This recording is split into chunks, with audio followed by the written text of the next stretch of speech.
fill out that feedback form. It helps us improve the workshops.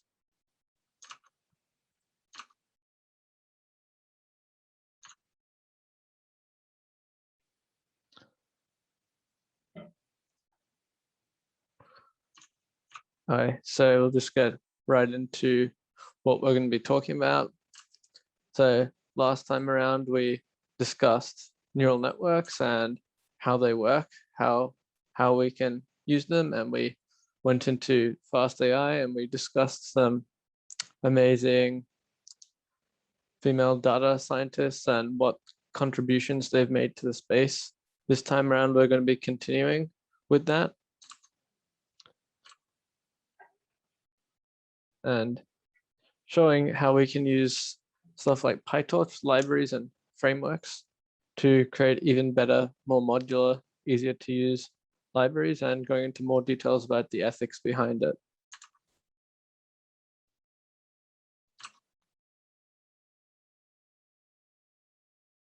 So I'm going to quickly recap the content we went through. Last time around, we started discussing supervised learning, which is wherever we already know the answer to something. So suppose we have a picture of a object. Suppose it's a apple, a pear, or a pineapple. If we already know that apples are apples and the pear is a pear, then we can map from the input to the output, and this is supervised learning. And that's what we're going to be continuing learning about in more detail today.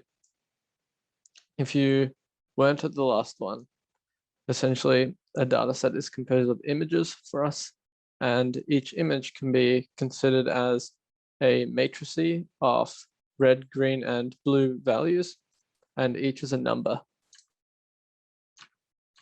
And we have 2 or 3 data sets normally. We have a training data set to improve on and a validation data set to test how well or badly we're performing so far. So in general, this is a little bit of a visualization of what we call a feed-forward neural network. And that's what we looked at last time. So we have a bunch of nodes, and each node does some kind of compute, has an output value, and feeds that to the next node, et cetera, et cetera, et cetera, and there are weights between them.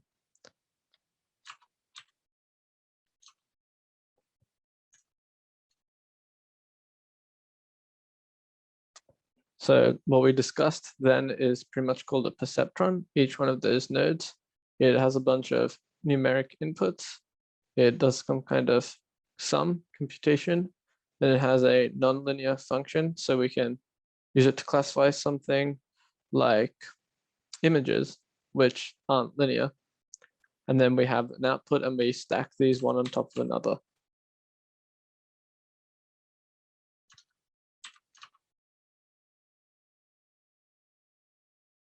So when it comes to training itself, there's a few important concepts we previously discussed.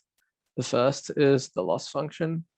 And the loss function essentially tells us numerically how good or bad we've performed so far. So if we have an image and we classify it as a dog, but it was a cat, then we use our loss function to compute that and to tell us how good or bad our candidate solution was.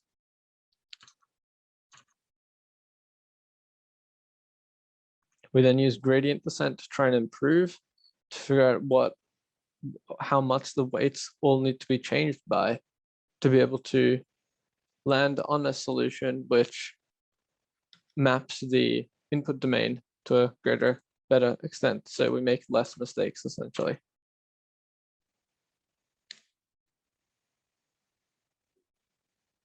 So this is a little bit of a graph of learning rates.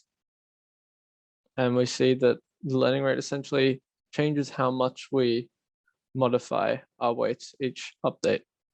So if your learning rate is really big, you'll change a lot, which can cause you to essentially rebound off.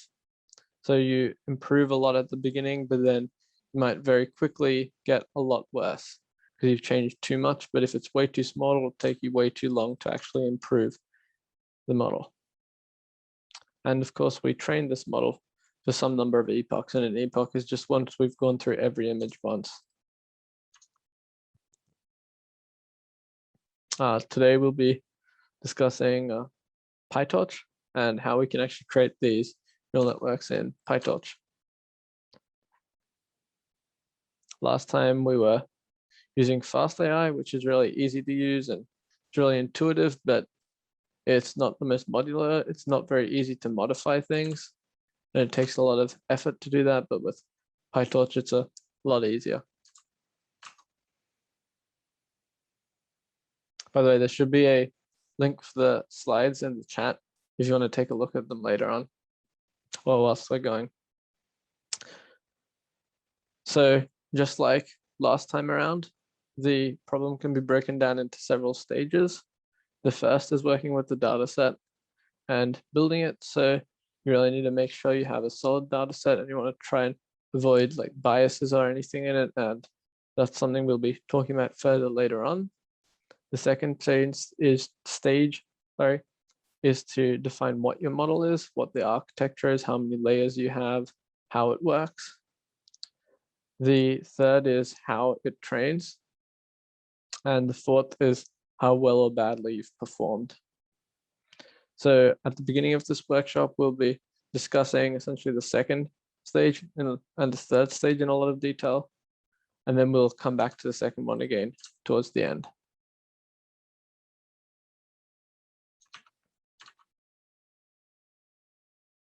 Okay, I'll hand it over to FEM to talk about the ethics behind everything. Great, thanks, Cam. I'm Claudia from FEM. So I'll talk a bit about data bias in data sets and also the importance of minority representation in AI.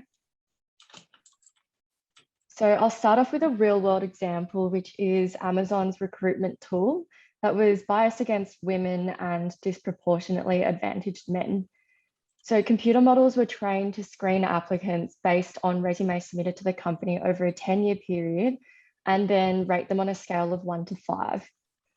So all was well for about a year after it launched, and they hired hundreds of employees until in 2015 a flaw was realized. The model was realized to be subject to gender bias for software developer jobs and technical positions. And as we can see in the charts on the right, where male is blue and female is red, male employees within the companies were much more represented. So clearly the training data set for the model would have contained more resumes written by men. So the model basically taught itself that male candidates were preferable whilst penalizing resumes that included the word women. The algorithms learned to assign little significance to desired technical skills that were actually common to previous successful applicants, and instead favored masculine language such as executed and captured, which were more commonly found on male engineers' resumes. The key issue in this example is that the data set that the model was trained on was poor quality data that was subject to human biases. And they dropped the system at the start of 2017 when they realized that it was subject to other biases beyond gender bias. For example, unqualified candidates were actually often recommended for the jobs. I've just seen a question in the chat. What would be the feminine equivalent of executed or captured be? Good question. Something like this. So there tends to be like technical and hard words like executed, whereas feminine language stereotypically tends to be more soft language like compassionate or caring, words like that. Does that answer your question? Okay, great. Next, let's actually talk about what data bias is. So in the context of machine learning, data bias is a type of error in which certain elements of a data set are more heavily weighted and or more represented than others.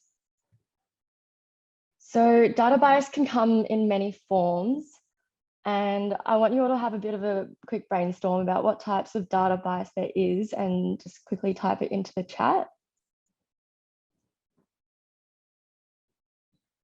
Survivor bias. Do you want to tell us a bit more about that one?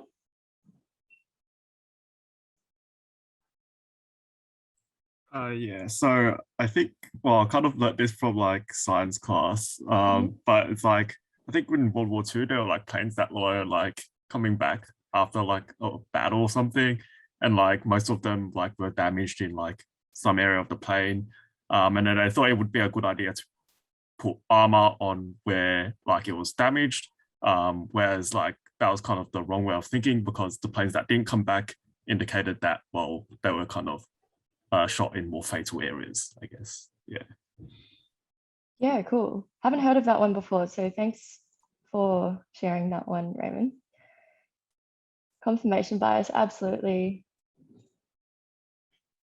Yeah, that's definitely a common one that we've come across. So here's some types of data bias that we might already be familiar with. So there's selection bias, overfitting and underfitting, which we saw last workshop, outliers, measurement bias, recall bias, and observer bias. And another thing to be aware of is that all these types of biases often appear in combination with one another within training data sets, and some of them are subsets of one another as well. So we'll delve a bit deeper into a few more types of bias. We've got exclusion bias, which involves removing features considered irrelevant during data pre-processing, such as null values or outliers, resulting in loss of true accuracy of the data collected and therefore underrepresentation in real-world applications. So this can often happen with racial or gender minorities in a certain sample. Next, let's look into association bias. So if the training data set wasn't collected and pre-processed thoughtfully, the machine learning model becomes distorted as it might learn to associate certain features to be true based on the training data that doesn't necessarily represent the population data, and therefore becomes less accurate in real-world applications. So for example, if the training data set labels all engineers as men and all nurses as women, then women engineers and male nurses won't exist for that model, which we know isn't representative of modern society, nor how we intend the future of society to look like. And lastly, let's look at racial bias, also known as demographic bias. So this is when training data reflects a certain demographic unproportionately or exclusively, such as race. And when the model's trained on racially biased data, the outcome is often skewed. And an example for this is self-driving cars, which are more likely to recognize lighter-skinned pedestrians than darker-skinned pedestrians. And that results in less safety for darker-skinned individuals. And also class and gender bias are other types of demographic bias that we'll look into a bit further today. On a side note, Harvard has developed a variety of implicit bias tests to measure associations between concepts, which could be family and career, and evaluations, which could be females and males. And given that people are quicker to respond when items that are more closely related in their mind share the same button, which we can see in the results here at the bottom of the slide, that a majority of people who took the gender career association test have between a slight to strong automatic association of males with career and females with family. So the video at the top was a bit of a demo of myself doing the test, and I made some mistakes myself as well. The test takes about 10 to 15 minutes, so we won't do it today, but if you'd like to try it after the workshop, the link will be in the slides that will be sent through to you. And now let's look into where data bias actually comes from. Yep. So where does data bias come from? So we all know that AI and deep learning systems are influenced by the decisions that are made by those who create those systems. Knowing that, there are two main factors causing bias. One is that AI tools learn from real-world data sets, and these data sets can contain inherent biases within them. Secondly, human teams are the ones who decide which particular data sets, variables, and rules. Sorry, I didn't change my slide. All right. Secondly, humans decide which particular data sets, variables, and rules that algorithms will learn from. Therefore, if you have a development team that contains mainly white men, they can often fail to account for the data and variable that would apply to a certain marginalized group, such as women of color.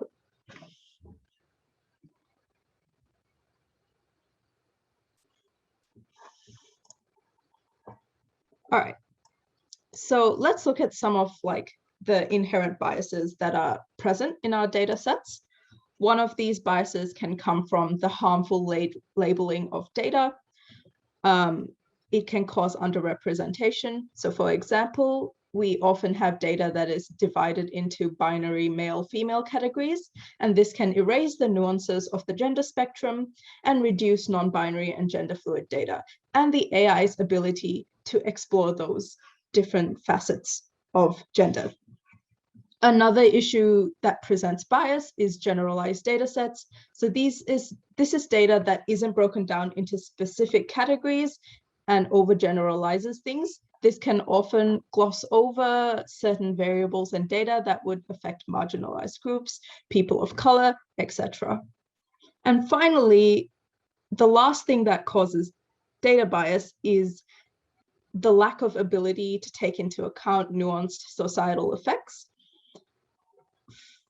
So looking into that a little bit more, we have an example. We had a tech hiring platform that developed an AI system to rank potential job candidates, using resumes as well as measuring how important the candidate was to the online community by monitoring their activity on a code sharing platform, such as GitHub.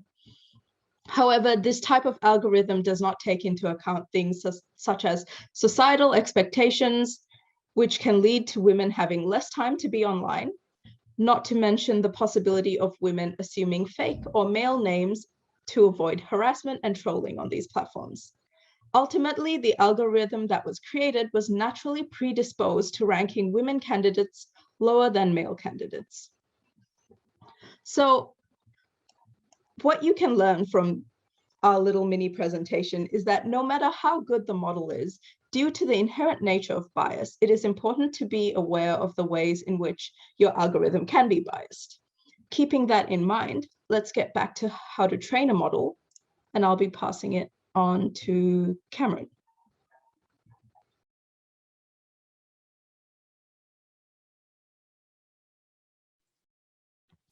Hi, thanks. So what we've gone through so far is essentially why you need to be really, really careful when you create data and when you're working with it, because you might, and I think there's an inherent tendency to create this really, really, really amazing model, but then to forget that the data is what actually defines how well or badly it performs. And no matter how well you've designed your model, if the data is absolute rubbish and is biased in any form, then you're really not going to get very good results. And you might be convinced that you do, but in reality, when you take a look, you quite likely won't have what you actually wanted. And so it's really important to try and have a think about this.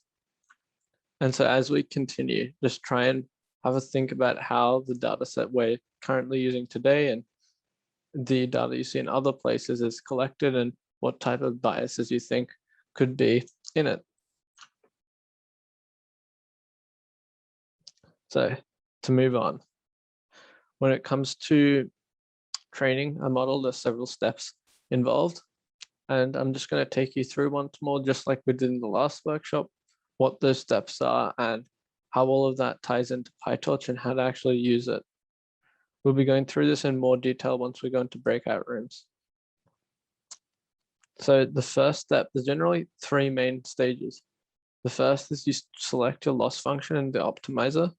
The loss function is what you use to determine how well or badly a solution manages one of the images.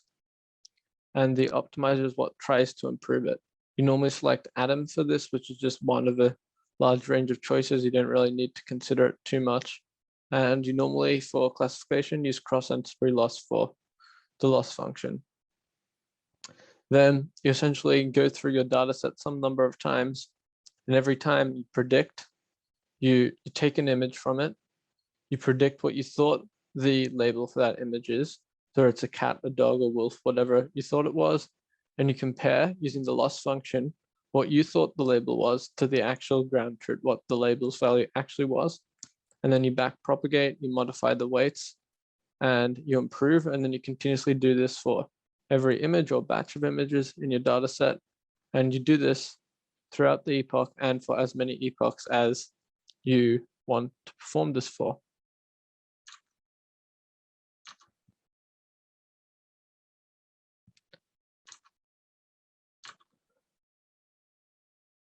So to put it in perspective, here's a little diagram which goes through that. You have a forward pass, which is where you calculate your prediction of what you think the class is for the image. And by the way, we don't actually need to be working with images and specifically trying to categorize them. It's just a nice example. Another example would be regression, which is where you want to have a number at the end. You do the same things, either case there. We calculate loss next, then we calculate our gradients, which is what we use to improve, and we update the weights accordingly. Here's an image of what our code is going to look like, and I know it's a little bit difficult to read and to go through. Seems to be a lot on here, but we'll be going through it in a lot more detail once we start going into breakout rooms. So essentially, the very first thing you always do is you call model.train, and this indicates to the computer that you're beginning to train. The next thing you do is you loop through the data set for some number of epochs. And over here it says TQDM, and this is just what we're using to have a progress bar down the bottom. And in every epoch, you loop through your images. So we have an index over there on the left and the actual data, and data is a tuple. So it's a combination of the actual image and the actual class. And in there, we transfer everything to the GPU because that's what we use to make sure everything happens fast and that we can run our computations in a decent amount of time. And that as we go through, we can perform these computations quickly. So the first thing now is to zero the gradients. So you can think about this as like starting from a clean slate here. We make predictions of what we think the output is going to be. We don't know right now, but we want to try and essentially pass everything through the neural network and see what it predicts. Then we use the loss function to compare this to the actual ground truth. So suppose we thought the image was of a cat, but it was actually a dog, then the loss function would give us some kind of a loss to indicate how badly we've done. Then we call dot backwards and optimizer dot step to try and improve. We can add the losses together to see how well we do over time, and we can visualize how we've done so far and update that progress bar. And we do this a very large number of times.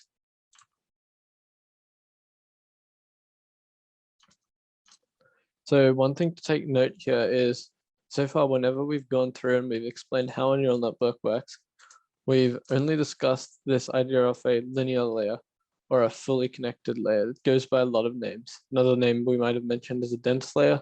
People have like a huge variety of names for the exact same stuff, all the same. But anyway, this is where you connect every node in one layer to every node in the next layer. This is not the only type of layer we can have there. Another example is a convolutional layer, and in a convolutional layer, we want to make everything efficient. We don't want everything to connect to everything. We want only the relevant stuff to connect to the relevant stuff because we actually want to be able to detect patterns in our images and improve through them. So essentially what we want to do is we want to try and identify features in our images. And these features can be, for example, edges, and I'll go to where our diagram is very quickly, and then I'll explain how it works after. So you want to find these features in the image like edges and strong edges, vertical edges, horizontal edges. We want to end up with a bunch of different representations of our image, which highlight different things. And then we want to essentially be able to use these to make good, accurate predictions. And now you might ask, how do we actually do this? And this is where it gets a little bit mathsy, but I'll take you through it in a high level and develop the intuition about how it works.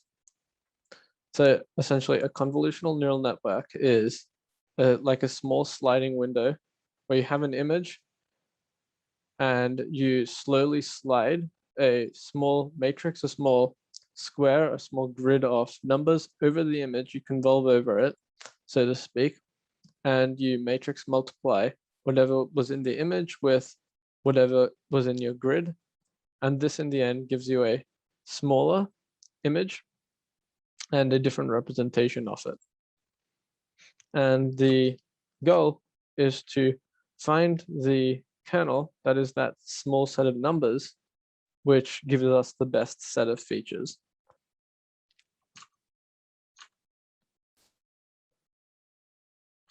And we'll go through that in more detail a little bit later. For now, I'll pass back to FEM.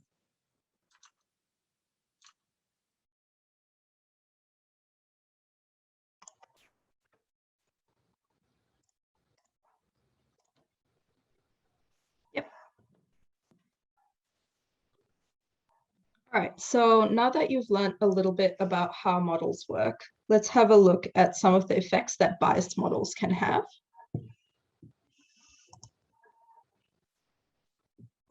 So here's a small list of some of the issues that data bias can cause. One, you have a lower quality of service for underrepresented and marginalized groups. You also have an unfair allocation of resources, information, and opportunities. And you also have the reinforcement of harmful stereotypes and prejudices. And also this can cause health hazards.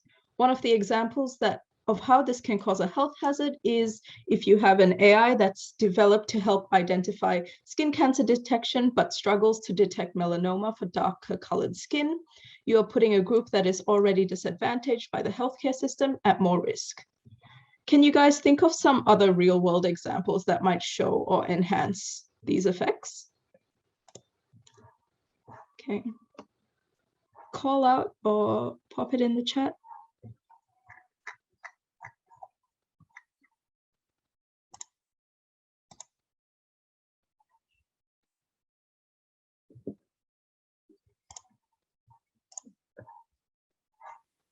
I'm not sure if this is exactly right, but thinking about the analyzing of female versus male resumes, if people have existing chronic illness conditions and their resumes are screened, that can sometimes exclude them from the workplace because their workplace isn't willing to provide their support services.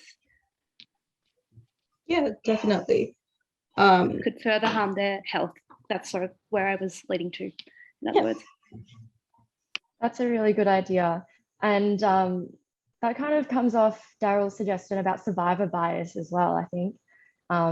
It's pretty much just reinforcing the more successful and privileged stereotypes, I suppose. Okay, I'll talk through some more examples in the real world. So firstly, voice recognition and voice assistance, specifically speech to text. Oh, Raymond, sorry. Specifically speech to text technology struggle with different accents and pitches. So studies have found that speech to text technology performs poorly when analyzing women's voices in comparison to men's voices. The models tend to understand white male voices better, as the training database uses mostly white male voices compared to female and diverse voices and accents. For example, Google, who's a regular high performer over other search platforms, still had 13% greater accuracy for men than women. Next example we'll look at is Zoom's facial detection, which often struggles to recognize darker skinned faces and people of color when using virtual backgrounds. Zoom tends to recognize their faces as the actual background. Next, we have Twitter's automatic image crop function for post previews. This was dropped actually mid-May this year, and it was supposed to algorithmically detect the subject of a photo before cropping. So it was trained with human eye tracking data to determine saliency, which is the area considered most interesting to someone looking at the full image. So the machine learning ethics, transparency, and accountability team conducted a research experiment and determined that there was an 8% preference for women to remain in the cropped preview, and people of color were 4% more likely to be cropped out. And the last example that I'll talk you all through is criminal risk assessment technology. So algorithms used in courtrooms to conduct risk assessments about defendants tend to be racially biased. A recent study that found that the data on the likelihood that defendants will commit future crimes was unreliable. It was skewed to flag Black defendants as twice the rate more likely compared to white defendants to recommit future crimes. And Black defendants were found to not actually reoffend at the rates predicted, whereas white defendants were found to commit future crimes at a higher rate than predicted. So now that we've seen some real-world examples of the implications of data bias in machine learning, let's break off into some groups to have a chat about more diverse and fair AI systems. And here's some prompts to get you going. And then we'll come back in 5 to 10 to get a bit more hands-on with machine learning training.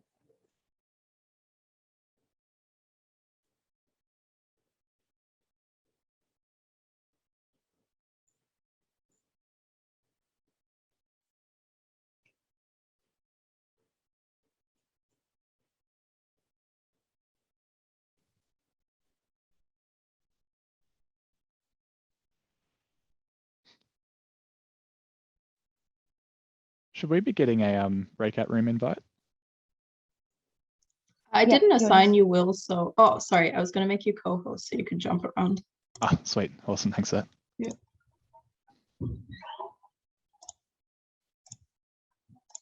Yep, there you go. Thank you.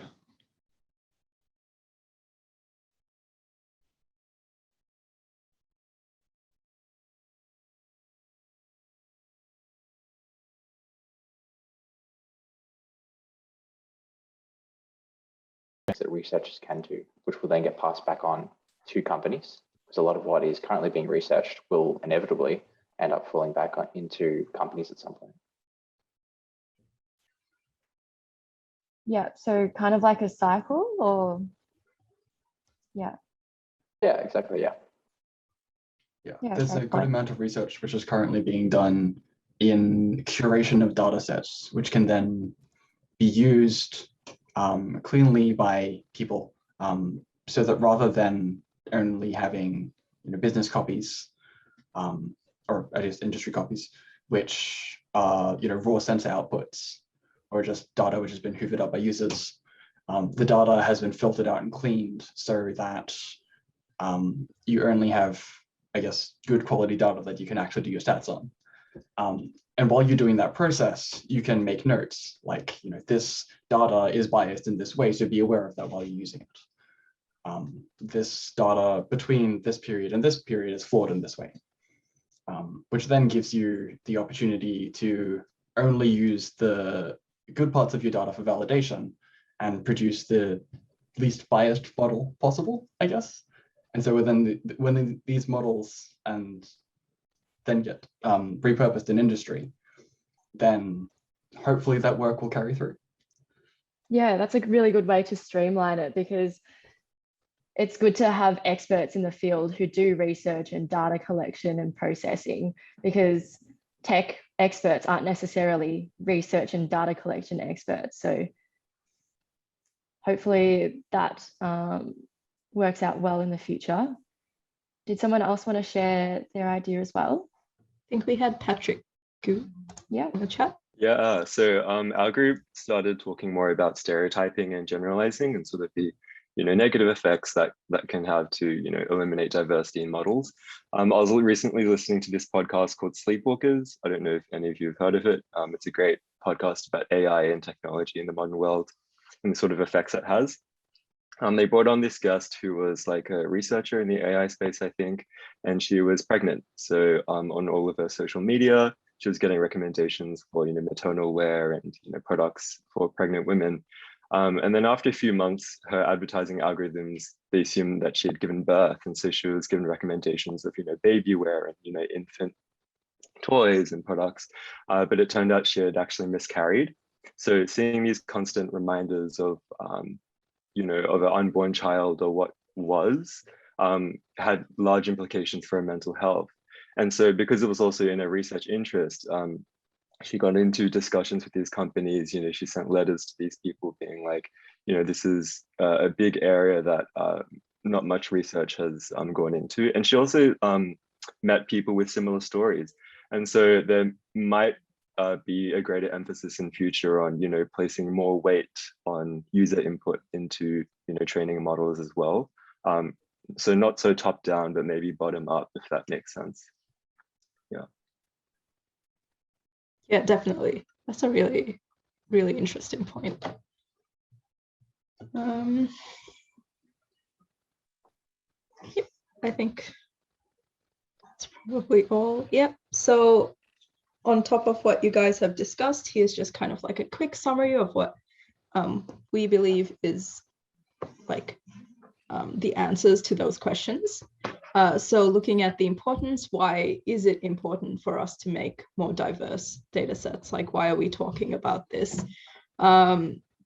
Diversity is really important because more representation means more representative products. You're actually advertising to the people who are going to use it, and it's going to be usable for everyone, not a select subset.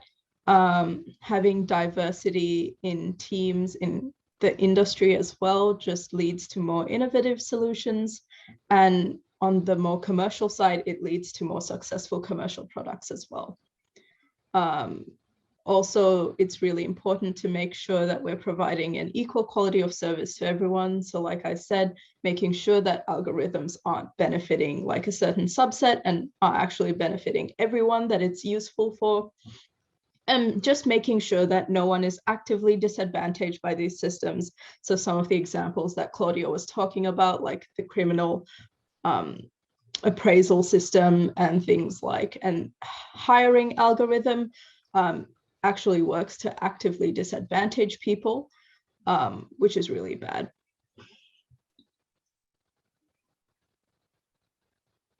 Yep, and then looking at how we make AI more fair.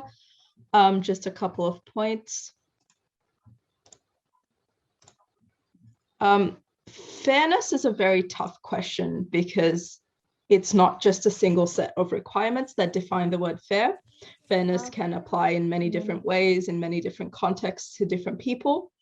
However, there's a few steps that companies can take to make sure that their systems are more equitable and fair.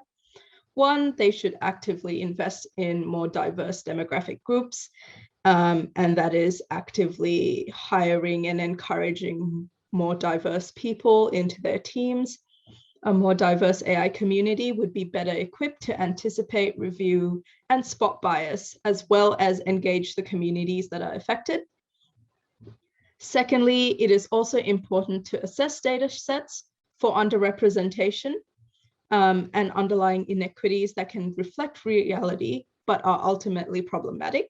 So this can be done by establishing verification processes or third-party reviewing systems to assess AI for any bias.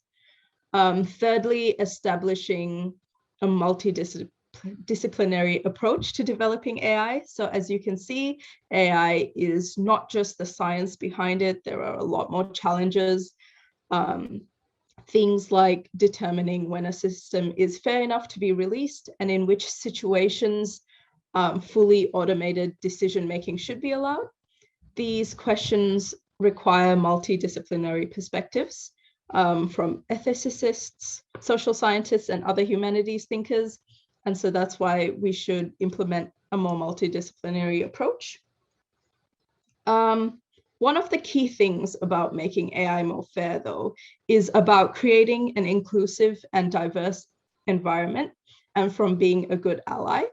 So we'll be having Will from the MDN team talk a bit more about how to be a good ally and create a more inclusive and uplifting environment. Yeah, thanks, Renoli. Yeah, so I guess I want to start off with this quote down the bottom here. So Dr. Daniel Edgington Mitchell is a professor in the Eng faculty, and he recently gave this really fantastic talk about women in STEM and engineering, which it's on the FEM Facebook page. I encourage you to go and watch it. And he said, creating an inclusive environment is the responsibility of the majority group. And I thought that was a really interesting point. And he sort of elaborated on it. And he said that, and so the majority group in engineering that we're really focusing on here is obviously men. And he says that a woman in engineering has already overcome more barriers, even by second or third year even by the second or third year of engineering, than a lot of we men ever will. And so why should the onus be on them to then go and challenge the stereotypes and the biases? It's our responsibility, we as men, our responsibility to challenge these stereotypes and remove these biases. And so we've got a small little list of do's and don'ts that we can go through here. So a really easy do is just recognize and call out exclusive or antisocial behavior. And so when I say call out, I don't mean it in that really aggressive way. I mean, just, you know, if you hear someone say something which is exclusive or antisocial, just ask them why they think that or why are they saying that.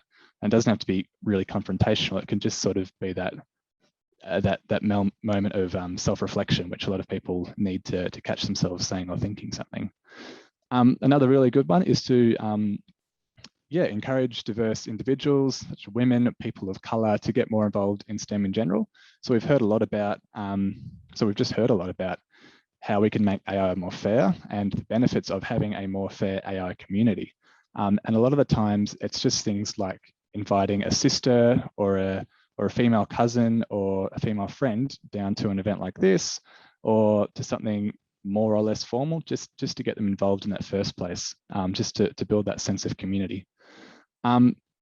Another big one is to try and develop measures to detect major bias. So that can be in your workplace, that can be in your own life. If it's in the workplace, we've just talked about measures, and we've also talked about personal measures before in our breakout rooms. Onto a few don'ts. So just, it's really small stuff mainly. So the exclusive language. So stuff like, hey guys, hey girls. It's really easy to make people feel included by not using language like that. And another one, which is a bit of a bigger one, is to treat someone different because of who they are. So that one's a bit of a trickier one. You have to recognize your own biases, the conscious ones and the unconscious ones. And sometimes a good way to do that is to just ask yourself, would I be saying this or thinking this if this person was a different gender or a different skin color or was more or less educated? Just stuff like that to sort of, sort of inspect your own ways of thinking. But that's all from me. I'll hand it back to Renoli, and hopefully you all took something out of that.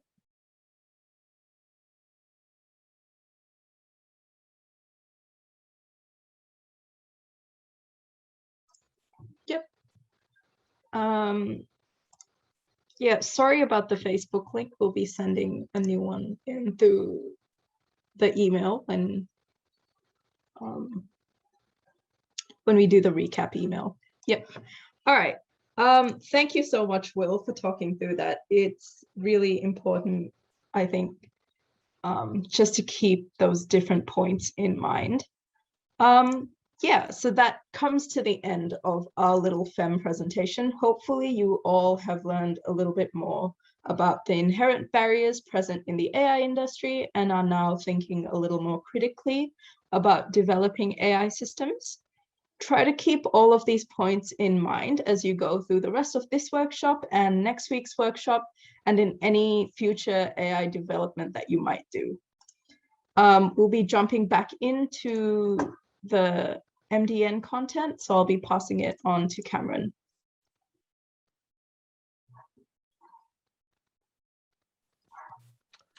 Thanks. So next up, we are going to discuss an application of convolutional neural networks.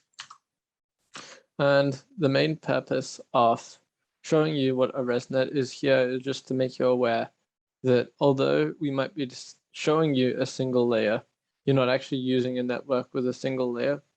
There's actually a large number of nodes and a large number of layers. And if you remember before how we had that image with the one hidden layer, in reality, we could have 100 of them if we wanted. And this comes with certain challenges, of course. So the first of which is because we've got so many layers, the gradient starts to diminish as you go through. And this creates a problem because you no longer have what you need to make a decision of what needs to change. And so essentially, we want to try and come up with something to try and avoid this problem. And in a ResNet, we do something called a skip connection, which is essentially where we take the gradient from a previous layer and add it to the next layer to make sure it doesn't get too small and it doesn't diminish with time. So I know we've gone through quite a lot of technical concepts in the last 2 workshops. So just to make sure you're 100% all on top of it, we'll have a quick 10 to 15 minute breakout room where we very quickly go through these concepts again and try and work you through some of these questions.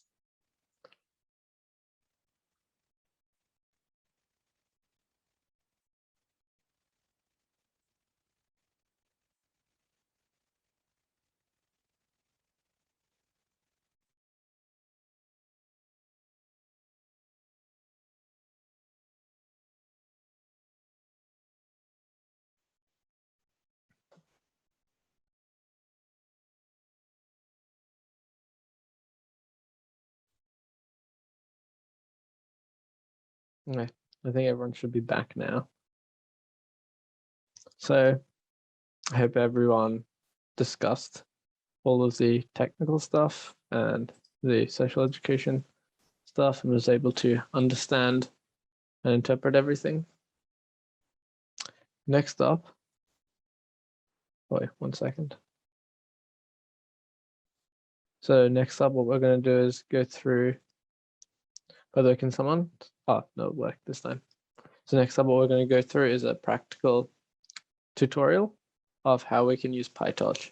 And if you remember from all the way back near the beginning / halfway through, we went through how to use PyTorch to write the training loop in a little bit of detail, but now we're going to really dig into it a lot more.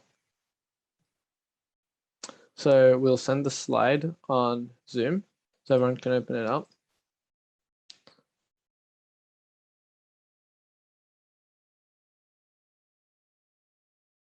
But before we go into it, remember that we do have a feedback form. So whilst you're working on it, make sure you fill this out by the end because it really helps us improve. Yeah, I'll send a link to the task in the chat now.